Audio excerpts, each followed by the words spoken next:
I'm Phil with Alpha Bowhunting, and this is our new show, To the Point.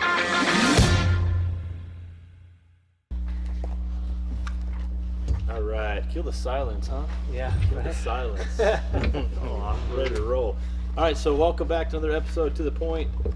Today's show, we're going to actually read our first question, and it's a short one, but it's actually it fits in pretty well. Let me find my spot here. It fits in pretty well to where we left off with the last episode, talking about back wall and certain things on the feel aspect of shooting a bow. And I guess before I even continue further, if you're listening, I'm Phil Mendoza. We got Bo Theory and Braden Forsyth on today. And the question that J-Bo posed on via email is, how do I select an appropriate stabilizer setup for my bow, right? I mean, simple question, but it's something that we deal with. It's almost something I don't say we look past, but it's something that we get it so much that it's routine, not routine, but it's our starting point with answers, kind of starting the same point. They evolve into different areas, but I have Bo and Braden if you're watching on the YouTube feed, they have some of their bows right now with some of the setups they have. And to bridge from where we left off last week with holding weight, stabilizers do a lot in relation to what you're seeing in your sight picture. You're hoping to make your pin movement slower and smaller, right? Mm-hmm. Those, in my opinion, are the primary focus of a stabilizer. So they stabilize. Right? So all the rubber and the foo-foo dampening stuff, honestly, most bows today don't have a whole bunch of hand shock, right? No, not really. So I don't get caught up on dampeners on the stabilizer, rubber dampeners to reduce vibration. The stabilizer is going to do it regardless, because it's obviously sending that vibration out in a different direction. But yeah, it's for me. Secondary. It's definitely secondary. It's for how is my pin holding on the target. So, and something that most of us, and what I really hope to do with these videos and this show is to help bridge the gap from target shooting world, terminology, beliefs, techniques, whatever, and hunting, and bridge that gap so that way the hunters can benefit from the accuracy side of the target world and see what fits and what benefits the bow hunter, right? Yep. So most of us use a fairly long front bar, if not a front bar side bar combination. Yep. And in doing so, the balance, it helps us achieve that sight picture we're looking for, or the leverage of the stabilizers help to slow down that pin movement. I want to reference an article real quick here that I read a long time ago, and it's by George Riles. I still have this. I mean, it's on paper if nothing else, right? You can see how I've had this for a while. The article is titled "Stabilizers, Balance, and Bows, Oh My," by George Riles in 2010. This was more on the target side of explaining stabilizers and balance and moment of inertia and how your stabilizer setup leverages what you see, and some tips and tricks if you're seeing certain things. If you're seeing your pin dropping out the bottom on the spot, so that you're holding and then all of a sudden it just wants to drop out the bottom, that may be an indicator that your front bar is too heavy, right? Things like that. That article is great if you can find it. Again, it's stabilizers, balance, and bows. Oh my! I'm sure it's floating around online somewhere. I'm sure you can find it. I had a hard time finding it a few years back when I tried to send it to somebody. Yeah. But if nothing else, contact George Rouse. Tell him that we sent you over there. Okay. To reference that. But that's a good reference.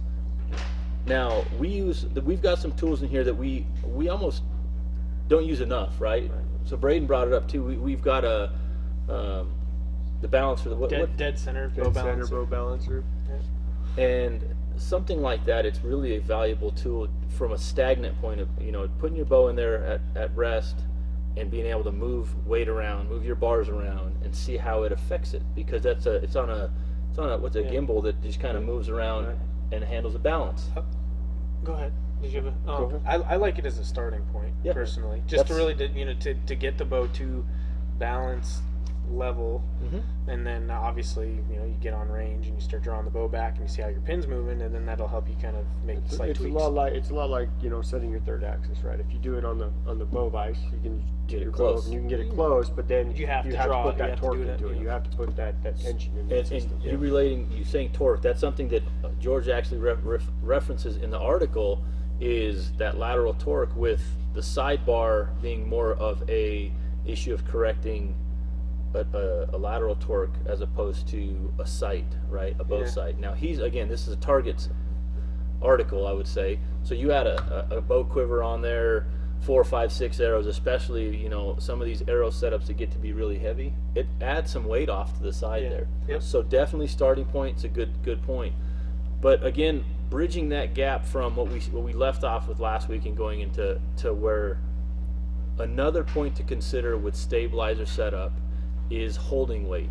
So we talked about what the back wall we started to talk about, I should say. We didn't get super in depth, but we started to show you cable stops, limb stops, how a cable stop bow builds poundage slowly on the back end, or more steadily. A limb stop bow is going to be more abrupt, Yeah. right? The other thing to think about is the amount of holding weight that you have on your setup could actually reduce the amount of weight you need to leverage pin movement. So you add more tension into your system by adding, for example, Braden and I, we had 80-pound bows. Bo has an 80-pound bow. I think you hunted with your 70 this year, though, right? I did this year, yeah. So, but we all have 80-pound bows, Yeah. and it's not that we're trying to beat our chest or be macho. Do we get a little bit more energy to pull an 80-pound bow? Absolutely. So the deliverables are great, but what we actually like best is the holding weight on the back end with what it does to our sight picture. So you can think about, for easy math, a 70-pound bow, 80% let off, you're holding roughly 14-ish, 15 pounds of holding weight when you're comfortably in the valley on the back end. Yep. As you start adding tension, pulling harder in that back wall, obviously you start building poundage up. You bump that to an 80-pound bow with the same, then you're up around 16 to 17 pounds, and you might not think 2 pounds, 3 pounds is a whole bunch of difference. It's a huge difference. It's a huge difference. And as you start to see, if something we talk about is empty pin movement, Yeah, empty empty float, right? So if your pins on target are just no rhyme or reason, just kind of generally in the general area, but you have a hard time really holding tight on the spot, if you have the ability to start adding holding weight, whether it's on a module system, holding weight from a draw weight system, or the implementation, Yeah. you'll see your pin start to kind of hold a little tighter and steady up. That's, in my opinion, the combination of holding weight and stabilizers Yeah. is where you achieve that hold. And that's where a lot of people don't understand that. They just say, yeah, I see somebody using a 10-inch bar or a 12-inch bar in a sidebar, I'm going to try it. But then you start looking at the details of, well, this guy's got 12 ounces on the front of his front bar, this guy's only got 6, or whatever the weight combination is. That's more a direct reflection of that specific bow in that shooter's hand, with the specific amount of holding weight that they have to achieve. It's like a math equation, Right. Because you can get, you've got the guy with a 12-inch bar, and you got the guy with an 8-inch bar, but you got a guy with an 8-inch bar is running 10 ounces out front, and the guy with the 12-inch bar is running 6 ounces Correct. out front, but they're getting very similar counterbalance in that weight because of the leverage points. And you bring a good point with the setup again, Braden, because that's directly that. You see target guys using a 30-inch, 33-inch front bar, with sometimes they have 2 to 5 ounces out front of weight. And then you take that and you see a bow hunter setup, which is, let's say a 10-inch is a common setup. They may have 12 to 14 ounces up front, 10 to 12 ounces maybe. So the further away that weight is from the hand position of your bow, and for center, just for the center point of it, Or it affects that hold. that's it. The leverage, you don't need as much weight. Yep. That's why a lot of, like, my hunting setups personally, a lot of guys look at my bow, I'll be sitting here at the shop shooting, and they'll be like, you hunt with that? And I do. I hunt with a pretty long front bar. Mm-hmm. But one of the reasons why I do that is because I can use less weight on the end of that bar to maintain the stability I want versus, say, shooting a 6-inch or even an 8-inch bar. Now, is a 6 and 8-inch bar going to be a little bit easier to maneuver through the woods? Absolutely. But in the grand scheme of things, once that arrow's knocked, the arrow sticks out in front of that bar. So to move it, if you're getting ready for a shot to move and draw your bow and make that shot, well, you got to worry about that arrow being out and that's there a great point. until you draw. So myself personally, I do hunt with a pretty long So, front but bar. why don't you grab your bow for me? Yeah. Actually, load an arrow in there as well, and Sure. show people what you're talking about on the that are on watching anyway. Yeah. So your stabilizer, is that a 12-inch bar? Is that That's a 12-inch bar, and I'll cut my arrows really short, but that is a 12-inch bar, and you can see that the arrow sticks out in front of that stabilizer. So if I'm sitting there in the woods getting ready, to make a shot, and I have to, maneuver my bow, my arrow's beyond that stabilizer, so the length of my bar really isn't affecting how maneuverable my bow is. It's the length of my arrow. Correct. Now, I'm not telling you guys to cut your arrows down as short as you can. That's not what we're saying, but what I'm, addressing here is the fact that a lot of people's debate to the longer bar is, well, doesn't that get in the way? In all honesty, not really. Now, when the arrow's obviously in the quiver and I'm moving it around, do I have to, if I'm getting into real tight stuff? or ground blind, something Or like ground that? blinds, yeah, maybe that'll affect me then. But even at that, if I'm in like cover that's so thick that I'm really struggling to maneuver my bow, I probably don't have an opening to shoot. So, Braden, grab your bow for me, because you got a little different setup, which you. Yeah, I just actually kind of changed to this because I was running a similar setup to that, and I actually went to this the Micro Hex, the Bee Stinger counter slide. Gives me my offset and my front stabilizer in one. I wanted to reduce some weight on the bow at the leverage point, so you don't have the brackets. And I ran the dead center. They've got pretty big brackets, a lot of weight right here. So I wanted to kind of get rid of that. This bow right here is primarily used in a tree stand, ground blind, whitetail kind of configuration. So for what it is, this was the application I wanted to try, and so far I've really liked it. Maneuvering this thing around in a tree stand and ground blind has been actually really nice.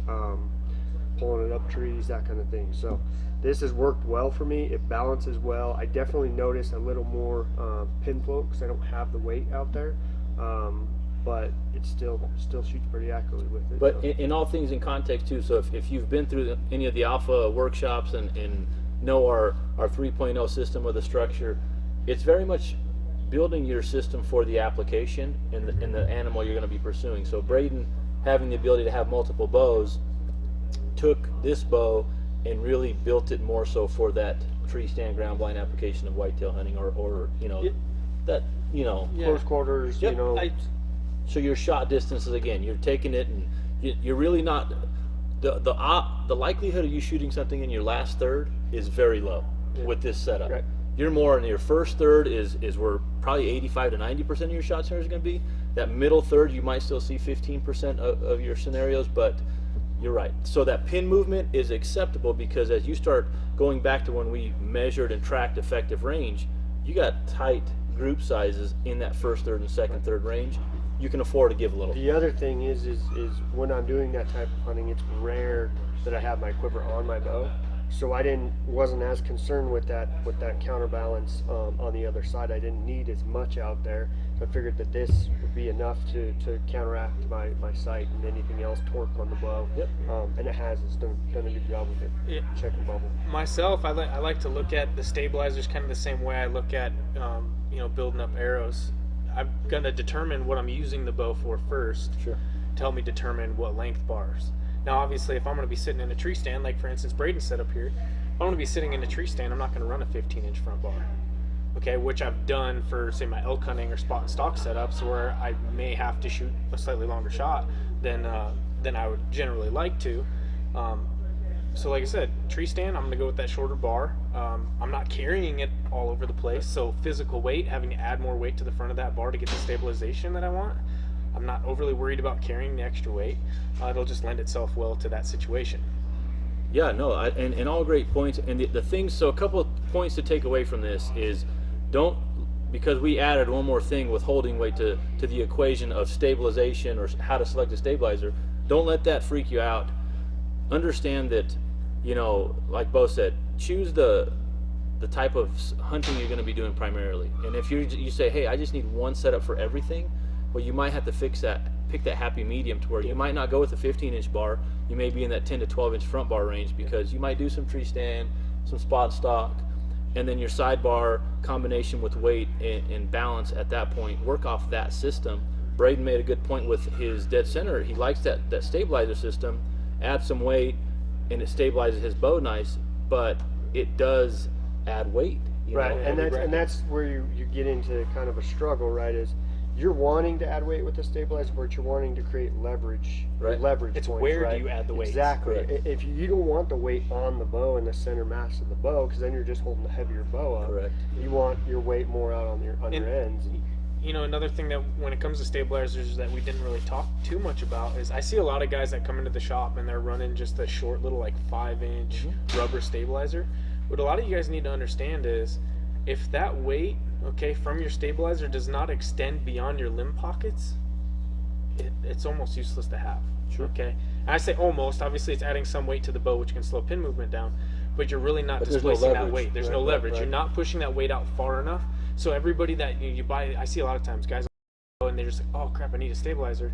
Well, let's just grab that 6-inch bar or that 5-inch, a limb saver, you know, whatever it may be, and they put that on there. Well, if it doesn't extend past those limb pockets, it's not really creating any leverage. It's not helping you out as much as a longer bar could. And that's a good place to stop here. This is a topic we'll probably get more in depth with, because there's so much you can get into with stabilizer setups and the adjustability and the different brands and Right, and from a 10,000 foot view on the stabilization of your bow, the idea is when we draw that bow and we put our pin on a target, we want to be confident that we don't look at our bubble and go, oh, I need to bubble over, or that bubble be very close. If you give it, if you have the right system, the right setup, it's going to be very close, and you should go on to aiming and going through the rest of the process. And that's why stabilization or balance in your bow is so important in the 10,000 foot view. yeah. And I think that we'll probably,